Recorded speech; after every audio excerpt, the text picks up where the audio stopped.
نظمیں بھی کہی ہیں اور غزلیں بھی، مگر دراصل وہ غزل کے شاعر ہیں۔ انہوں نے غزل کی روایت کو ایک نیا شعور بخشا،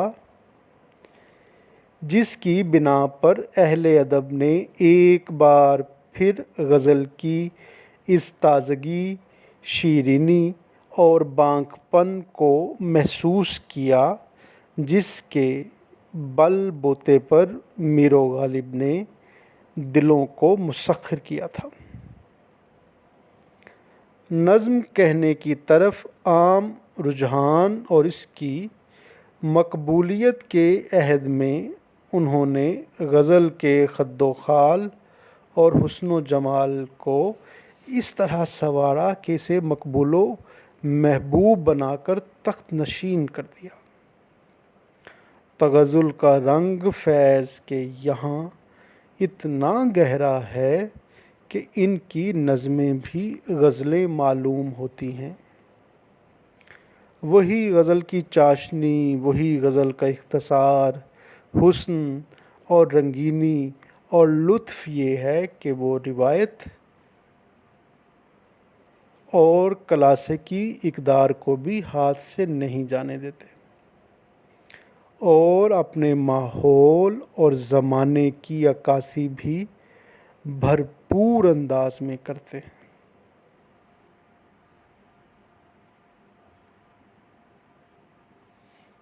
فیض کی نظمیں ہوں یا غزلیں ہوں، کسی میں بھی فیض کا انفراد جو ہے وہ ختم نہیں ہوتا۔ تو فیض کی نظموں میں بھی ایک امتیازی پہلو اور انفرادیت وہ بدرجہ اتم موجود ہے۔ ابھی جو ہم نے دیکھا رائے کو ڈاکٹر علی محمد خان کی، تو ہم نے اس میں فیض کو غزل کے حوالے سے دیکھا۔ دوسری اب دیکھ رہے ہیں کہ رائے میں فیض کہاں کس طرح کا شاعر بنتا ہے، تو اس حوالے سے اس کی مختلف جو صورتیں ہیں، تو ایک بات تو ذہن میں رہنی چاہیے کہ فیض دونوں طرح سے ہی امتیازی پہلو اس کا فیض کا وہ اس کا انفراد ہے۔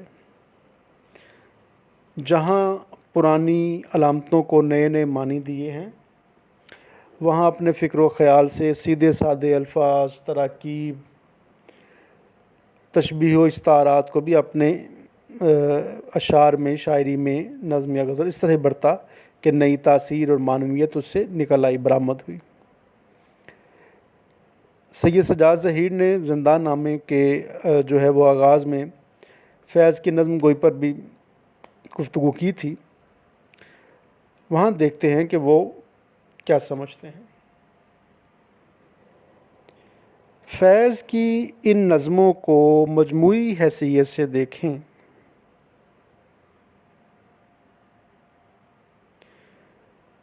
تو ہمیں معلوم ہوتا ہے، اب یہ نظموں کے حوالے سے بات ہے، فیض کی ان نظموں کو مجموعی حیثیت سے دیکھیں تو ہمیں معلوم ہوتا ہے کہ جہاں تک ان اقدار کا تعلق ہے جن کو شاعر نے ان میں پیش کیا ہے، وہ تو وہی ہیں جو اس زمانے میں تمام ترقی پسند انسانیت کی اقدار ہیں، لیکن فیض نے ان کو اتنی خوبی سے اپنایا ہے کہ وہ نہ تو ہماری تہذیب و تمدن کی بہترین روایات سے الگ نظر آتی ہیں اور نہ شاعر کی انفرادیت، اس کا عزم، شیریں اور مترنم انداز کلام کہیں بھی ان سے جدا ہوتا ہے۔ اس کے متحرک اور رواں استعاروں میں ہمارے وطن کے پھولوں کی خوشبو ہے، اس کے خیالات میں ان سچائیوں اور جمہوری مقاصد کی چمک ہے جن سے ہماری قوم کی عظیم اکثریت کے دل روشن ہیں۔ یہ تھی سید سجاد ظہیر کی رائے، جو انہوں نے فیض کی نظموں کی مجموعی حیثیت کو سامنے رکھتے ہوئے دیکھی، اور اس کے اندر سے فیض کی انفرادیت کو، تہذیب و تمدن کے ساتھ لگاؤ کو، سچائی کو، خلوص کو، ان چیزوں کو نمایاں پایا۔ اب ہم فیض کی دو نظموں کو اسی تناظر میں دیکھتے بھی ہیں اور ان کی قرأت بھی کرتے ہیں۔ پہلی نظم زندہ کی ایک صبح، جیسے کہ ہم نے زندہ نامہ سے سید سجاد ظہیر کے حوالے سے دیکھ رہے تھے۔ رات باقی تھی ابھی جب سر بالیں آ کر، چاند نے مجھ سے کہا جاگ سحر آئی ہے۔ جاگ اس شب جو میں خواب تیرا حصہ تھی، جام کے لب سے تہے جام اتر آئی ہے۔ عکس جانا کو وداع کر کے اٹھی میری نظر، شب کے ٹھہرے ہوئے پانی کی سیاہ چادر پر۔ جا بجا رقص میں آنے لگے چاندی کے بھنور، چاند کے ہاتھ سے تاروں کے کنول گر گر کر، ڈوبتے تیرتے مرجھاتے رہے کھلتے رہے، رات اور صبح بہت دیر گلے ملتے رہے۔ نظم ہے اور تغزل کا جواب نہیں۔ جا بجا رقص میں آنے لگے چاندی کے بھنور، چاند کے ہاتھ سے تاروں کے کنول گر گر کر، ڈوبتے تیرتے مرجھاتے رہے کھلتے رہے، رات اور صبح بہت دیر گلے ملتے رہے۔ صحن زندہ میں رفیقوں کے سنہرے چہرے،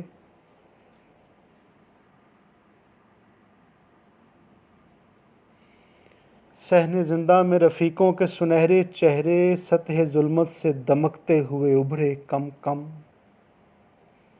نیند کی اوس نے ان چہروں سے دھو ڈالا تھا، دیس کا درد فراقِ رخ محبوب کا غم۔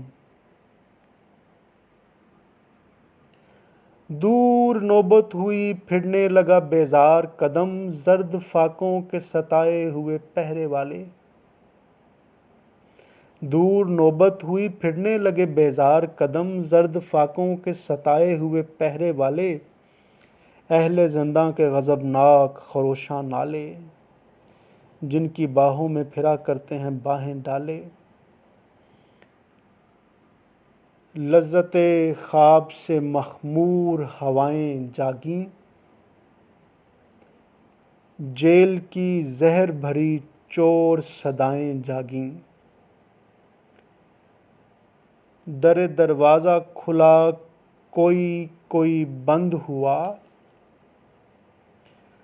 دور دروازہ کھلا کوئی کوئی بند ہوا، دور مچلی کوئی زنجیر مچل کے روئی، دور اترا کسی تالے کے جگر میں خنجر۔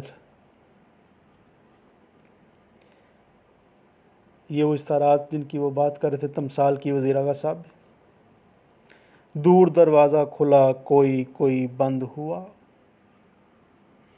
دور مچلی کوئی زنجیر مچل کے روئی، دور اترا کسی تالے کے جگر میں خنجر۔ سر پٹکنے لگا رہ رہ کے دریچہ کوئی، گویا پھر خواب سے بیدار ہوئے دشمن جاں، سنگ و فولاد سے ڈھالے ہوئے جنات گراں، جن کے چنگل میں شب و روز ہیں فریاد کناں، میرے بیکار شب و روز کی نازک پڑیاں۔ اپنے شے پور کی رہ دیکھ رہی ہیں یہ اسیر، جس کے ترکش میں ہے امید کے جلتے ہوئے تیر۔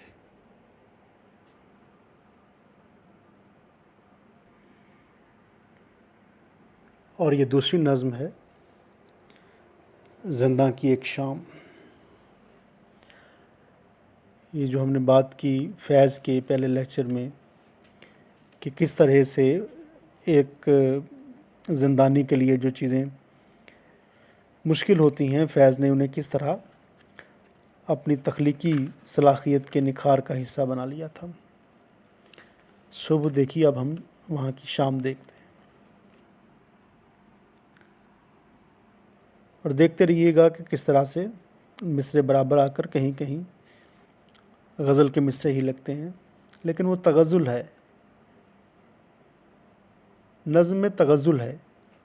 شام کے پیچ و خم ستاروں سے، شام کے پیچ و خم ستاروں سے، زینہ زینہ اتر رہی ہے رات، یوں صبا پاس سے گزرتی ہے، جیسے کہہ دی کسی نے پیار کی بات، صحن زنداں کے بے وطن اشجار سرنگوں محو ہیں بنانے میں دامنے آسماں پہ نقش و نگار، شانۂ بام پر دمکتا ہے مہرباں چاندنی کا دست جمیل، خاک میں گھل گئی ہے آب نجوم، نور میں گھل گیا ہے عرش کا نیل، سبز گوشوں میں نیلگوں سائے لہلہاتے ہیں جس طرح دل میں موج درد فراق یار آئے۔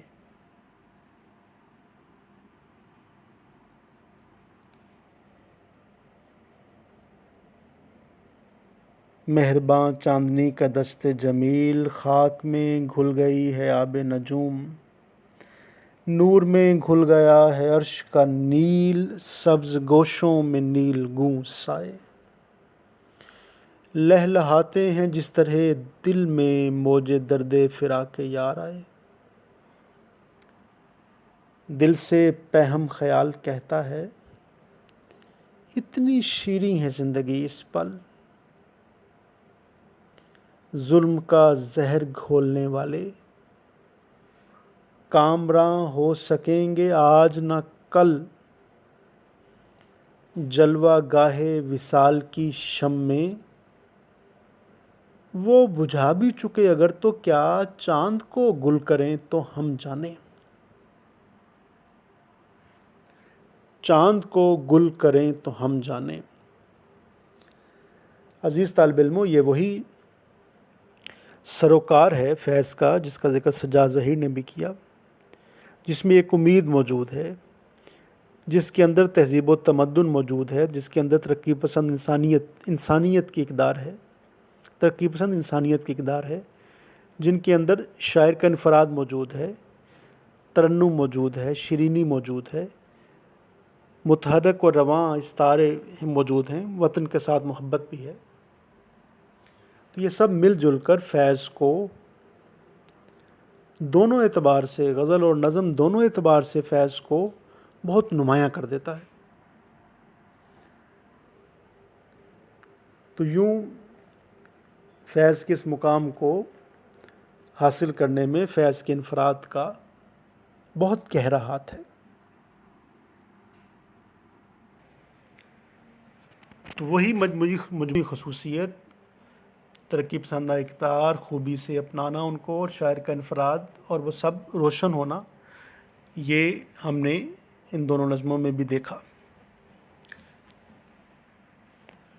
عزیز طالب علموں، ہمارا آج کا یہ لیکچر فیض کی شاعری کو سمجھنے کے حوالے سے اگلا لیکچر تھا۔ فیض کی شاعری کے حوالے سے ہی ہمارا آئندہ لیکچر ہوگا، اور ہم اس میں فیض کی شاعری میں موجود تمثال اور دیگر چیزوں کو ضرور دیکھیں گے اور ان پر غور و فکر کریں گے۔ عزیز طالب علموں، آج کے لیکچر کے حوالے سے آپ کے ذہن میں کوئی بھی سوال ہو تو وہ ضرور پوچھیے۔